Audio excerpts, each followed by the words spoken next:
Okay, I think we're about ready to start. It's about 6:05. All right, well, good evening. It's about 6:05 now, so we'll go ahead and get started. Welcome to the scoping meeting for the UC San Diego La Jolla Innovation Center Environmental Impact Report, or EIR. As a result of the outbreak of COVID-19 and the restrictions placed on in-person gatherings throughout California, this scoping meeting is being held online rather than as an in-person event. We appreciate your understanding under these challenging circumstances. This meeting is being recorded and the video will be available online at the project website, which I will provide at the conclusion of this presentation. It is the same website where the notice of preparation is also available. The presentation will last about 20 minutes, but we will keep the final slide up until about 7 p.m. and it will include the contact information for the project. We will be monitoring participants for the full hour. Translation of these materials can be provided upon request. My name is Joanne Dramko. I'm with Helix Environmental Planning. We are preparing the EIR for the project. Joining me is Jeff Graham with the UC San Diego Real Estate Division. These are the main topics that we will be covering during this presentation. We will start with describing the purpose of having a scoping meeting. I will then turn it over to Jeff, who will describe the context for the project and how this project relates to the UC San Diego campus. We will then describe the main objectives and components of the project and schedule information. We will describe the environmental process and timeline for public input. Lastly, I will describe the opportunities and methods available for the public to provide comments on topics you think should be addressed in the EIR. Comments can also be provided during this presentation using the Q&A tool at the bottom of your screen. All comments will be recorded and taken into consideration when preparing the EIR. Please provide your name and email when submitting a comment. That way we'll be able to get in touch with you. We will not be answering any EIR related questions as part of this presentation. However, all comments will be considered and included as part of the draft EIR. So what is scoping? Scoping is the process of identifying the content of the EIR. The objectives of scoping boil down to two main components: to provide information on the proposed project and the EIR process, and to solicit input from agencies and the public about what topics you would like to see analyzed in the EIR. These are the things to keep in mind when composing your scoping comments, and they are the most helpful in the development of an EIR that is responsive to public concerns. With that, I will turn it over to Jeff Graham, who will walk us through the project context. Thank you, Joanne. I will begin by sharing some background that explains the catalyst for the proposed La Jolla Innovation Center project. Currently, UC San Diego leases approximately 80,000 square feet of space in two existing two-story buildings located behind the former Rock Bottom Brewery restaurant, which is owned by the GPI companies. Located at the southwest quadrant of the intersection of La Jolla Village Drive and Villa La Jolla Drive. There is also a UC San Diego Health urgent care facility at that site as well. In 2017, the UC Board of Regents updated its seismic policy based on new structural research and data. That updated policy now classifies those two-story buildings owned by GPI as seismically non-compliant with the policy, and the cost to retrofit the buildings has been deemed to be cost prohibitive. As a result, the Regents policy prohibits the campus from continuing to lease in those buildings for a long period of time. Therefore, the university groups currently occupying those buildings must relocate to a seismically compliant building. The buildings are occupied by UC San Diego Extension and Health Sciences. The current location is essential for both of those university groups. Health Sciences tenants include cardiovascular and neurological research, which have critical partnerships with the VA Medical Center and their patients, as well as conducting research on subjects from the surrounding community. The groups also provide mental health services to students, faculty, and staff on campus, so adjacency to campus is critical. Other health sciences programs include pediatrics, research on healthy aging, smoking cessation, and research targeted for veterans. UC San Diego extension programs require walkability to campus and easy access to the surrounding community, public transit, and the I-freeway corridor.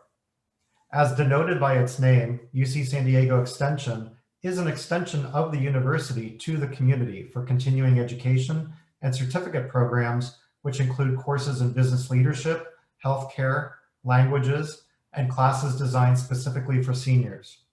Therefore, being located just off campus with easy access to campus, public transit, and the VA Medical Center is essential for both of these groups. Next slide, please, Joanna. The business closure of the Rock Bottom Brewery restaurant in early 2020 created an exciting opportunity for the university to form a partnership with GPI companies to design and construct a new state-of-the-art facility on the former restaurant site for these important research and educational programs. It is an approximate 1-acre site that will be conveyed to the university by GPI. The site is strategically located to campus and the VA Medical Center with access across La Jolla Village Drive via the existing pedestrian and bike bridge. The site is also located between 2 light rail stations, which will be opening at the end of next year as part of the Blue Line extension of the trolley. The VA station is located just to the northeast of the site, and the Nobel Drive station is located just to the southeast of the site. It is also located within a transit priority area as designated by SANDAG in their regional transportation plan. The new facility will be environmentally sustainable, seismically compliant, and more efficiently designed for these important research and educational programs. Next slide, please. To provide some community context, the site is located within a 7-acre commercial center, which is comprised of office and the UC San Diego Urgent Care Facility, all owned by GPI companies. Surrounding that project are a diverse array of mixed uses, including multifamily residential, hotels, a gas station, retail, restaurants, medical office of the VA Medical Center, the UC San Diego campus, and the I-5 freeway.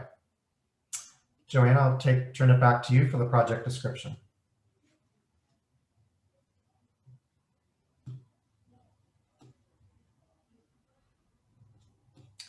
Joanne, you're on mute. Yeah, sorry. That is the phrase of the year. Okay. Yeah, before I go into the project details, I will go over a few of the primary project objectives, which dovetail into what Jeff was describing. So the primary objectives include the following: to consolidate the UC San Diego programs in a strategic location near the campus, to provide leasable space for the health sciences programs and UC San Diego Extension that are public facing and accessible to the campus, to redevelop an underutilized site within a transit priority area that provides access to alternative transportation options such as light rail and the pedestrian bridge, and to provide an active connection between UC San Diego Extension and the surrounding community. And the project will incorporate sustainable design features to achieve a Leadership in Energy and Environmental Design, or LEED, silver rating. The project proposes a 7-story building above grade that would include 5 levels as UC San Diego Health Sciences and Extension uses, and 2 levels of above grade parking, as well as 2 subterranean parking levels. The project would also include a ground level cafe open to the public at the southeast corner of the building.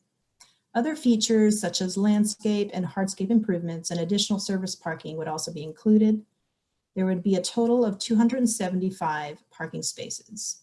Vehicular access to the site would be provided by the 2 existing driveways at the commercial center from Via La Jolla Drive and the Via Norte cul-de-sac. Pedestrian access to the site would be provided via a new sidewalk connection to the La Jolla Village Drive and the existing pedestrian bridge that provides direct access to the health sciences portion of the UC San Diego campus. The project would implement a variety of sustainability features focused on efficiency in mechanical applications, energy and water use, and building and site design.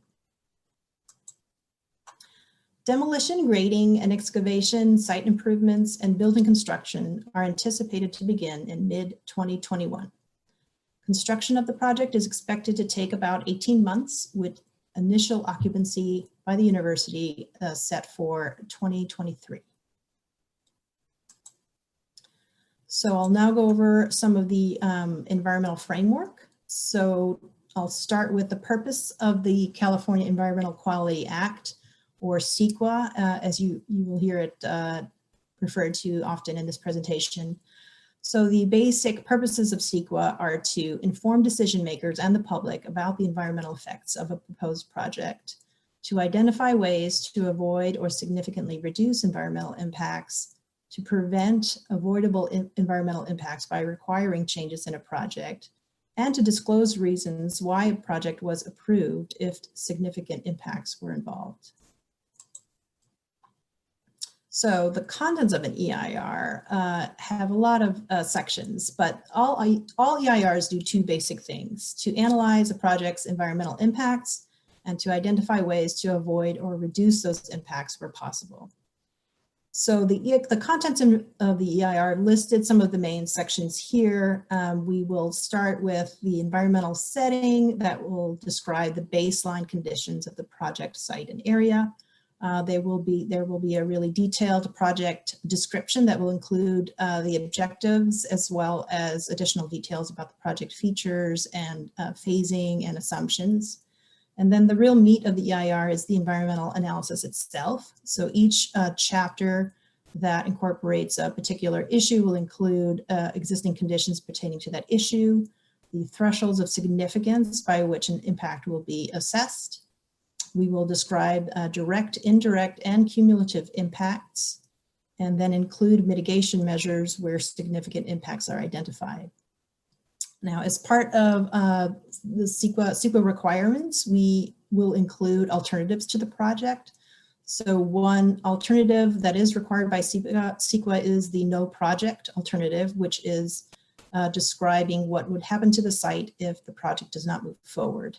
Now, other alternatives that we will include include an alternative that would be identified that would reduce a potential impact that's associated with the proposed project.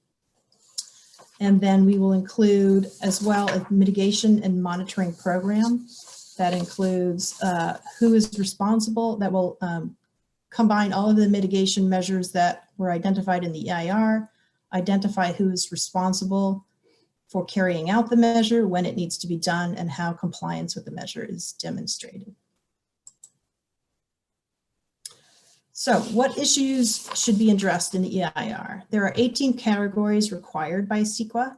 We will be examining each of these issues, some in greater detail than others. The topics in light blue will be of particular focus. So aesthetics, air quality, energy, greenhouse gas emissions, hydrology, land use and planning, noise, and transportation. Several of these will have their own standalone technical reports as well. But this is where the public input is important and can inform the content in any one of these topics. So this diagram shows the general EIR process and anticipated timeline. The yellow boxes show the key documents produced along the way, including the notice of preparation, which was released in November and began the scoping period that we're in now, which will conclude on December 21st. And then we'll move to the draft EIR and then the final EIR. The green boxes indicate opportunities for public involvement. The anticipated EIR timeline is shown along the top of the slide. So as I mentioned, we are now in the scoping period, and you can provide input on the content of the EIR at this stage. We'll spend the rest of the year and early next year preparing the draft EIR, which will address comments we are receiving now. In spring of 2021, we'll circulate the draft EIR for the 45-day public review period, and again request comments on the adequacy of the EIR. We'll hold a similar meeting similar to this one, where we will present the findings of the EIR. We'll then respond to those comments after the 45-day period and incorporate any changes that would need to be included in response to the comments, and package all of that into the final EIR, which will be considered for approval at the UC Board of Regents hearing anticipated to be held in May of 2021.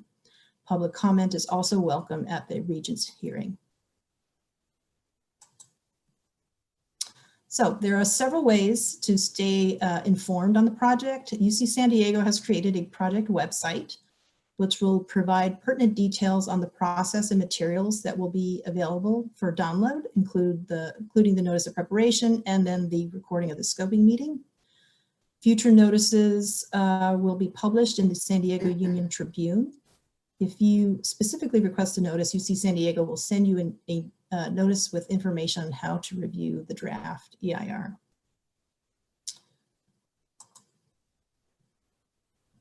So as I mentioned, this entire presentation will be available to be viewed as a video file on the project website. The complete NOP again is on the website as well. And then just to reiterate, the scoping period for the EIR will extend until December 21st, and you have until 5 p.m. to submit your comments. There are a few ways to submit comments. One is to send an email to the address listed on the slide. The second is to provide written comments via the US mail using the address listed on the slide. And then additionally, until 7 p.m., you may submit a comment using the Q&A tool at the bottom of your screen. We will be leaving this slide up until 7 p.m. this evening. And if you do submit a comment, please again, remember to include your name and contact information. And all comments should be directed towards the scope and content of the draft EIR. Translation of these materials into other languages can be provided upon request. Thank you for attending this online scoping meeting. This concludes our presentation.